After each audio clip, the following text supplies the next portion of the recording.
بسم اللہ الرحمن الرحیم۔ صبح و شام یہ 3 صورتیں ضرور پڑھیں۔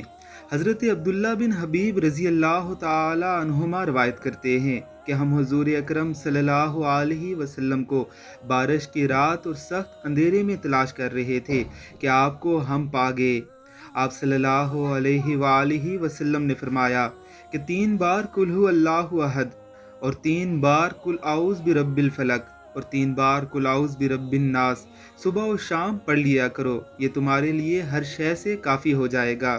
یہ وظیفہ ہر شر سے بچانے کے لیے کافی ہے، یعنی نفس و شیطان و جنات و عاصب، جادو، حسد و دشمن کے ہر شر اور بری نظر کے شر سے حفاظت کا بہترین نسخہ ہے۔ نیز یہ ہر وظیفے کی طرف سے بھی کافی ہے۔